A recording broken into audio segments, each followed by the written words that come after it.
The region of Machakos, Kenya. Mutula Mengi is a small-scale French bean grower. The total area of all his plots make up no more than 1 hectare. He cultivates them with his nephews, a little family business which still manages to export its produce to Europe. How? By respecting all the standards established by the European Union, particularly on the maximum residue limits for pesticides. Strict rules which require specific infrastructure. Last year, Mr. Mengi invested his profits into building this shed. This is my chemical shed. I use pesticides that I've been advised to spray over my plot. I respect the amounts. There are maximum limits. A storage place is indispensable to the good management of all the products used in farming. The objective is to prevent all sanitary risks for producers and their environment. The European Union regulations are not just meant to protect the health of European consumers. What's good for Europeans is good for Africans as well.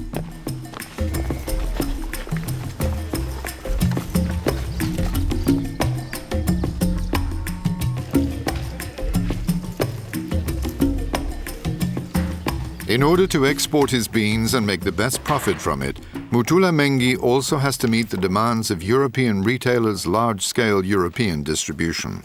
He is very strict in the selection of his produce. The beans that are rejected are not unfit for consumption, either in Europe or in Africa. They are simply not the right grade. They can be sold on the local market, thus improving the food safety of local produce.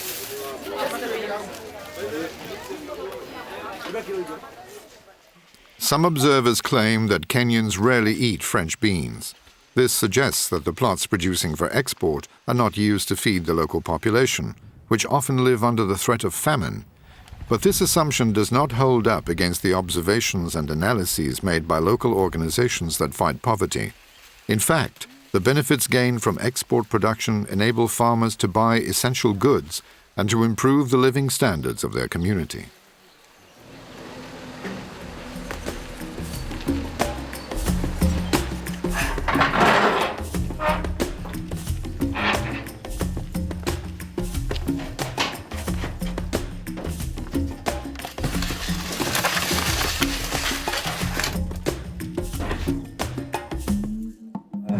Myself, I'm a Kenyan Maasai in tribe.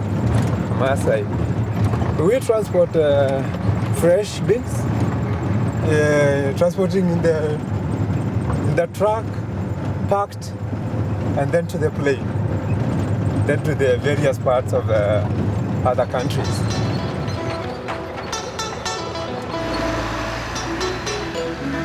Most of the pack houses are in Nairobi, where trucks arrive until late at night.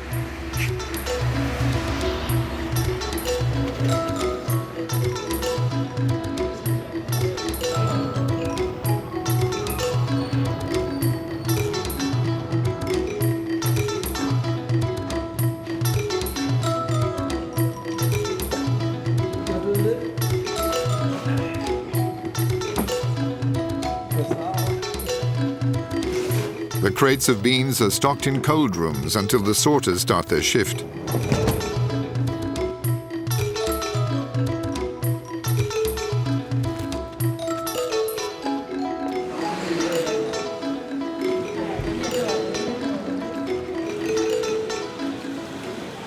Here again, hygiene rules are extremely strict, and the workers' hands are disinfected several times a day.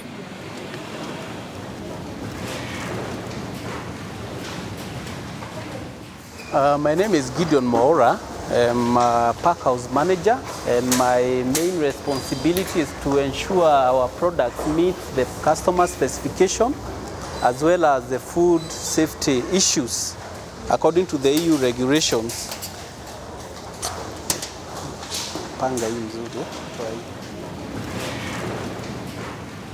Mr. Maura has followed a training course on food safety management. His qualifications and expertise benefit the entire company, which can now cope with the demands of the European market. And in reality, Mr. Maura's skills benefit the whole Kenyan horticultural supply chain, not just the one aimed at the export market. Having someone on site with such expertise on food safety is undoubtedly very valuable for the country.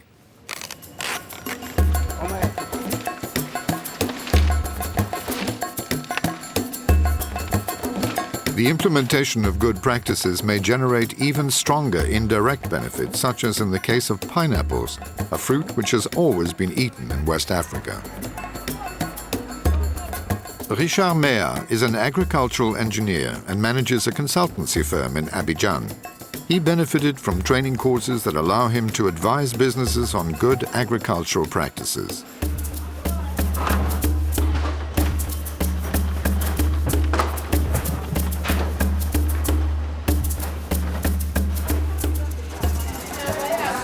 We meet Richard again in a pack house.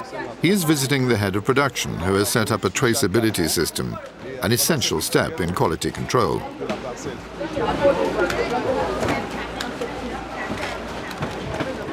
The pineapples assessed as too small or too ripe for export are bought by local traders. It's not because the fruits are no good. It's because they're too small. We can't put them in the boxes. There we put them in the covered van, load them up, and send them to market.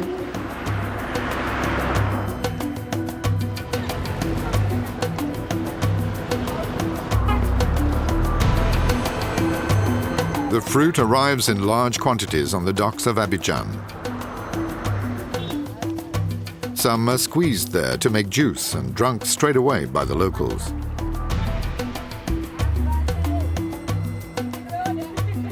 Others are sold by market gardeners in the residential neighborhoods of the capital. The pineapples that I sell come from Bonua. Very good quality. What we sell here and what's imported to Europe, they're all the same quality. The growers in developing countries are gradually improving their production methods. They are implementing good agricultural practices, and their know-how is also benefiting the produce consumed locally. In the end, it's a win-win situation.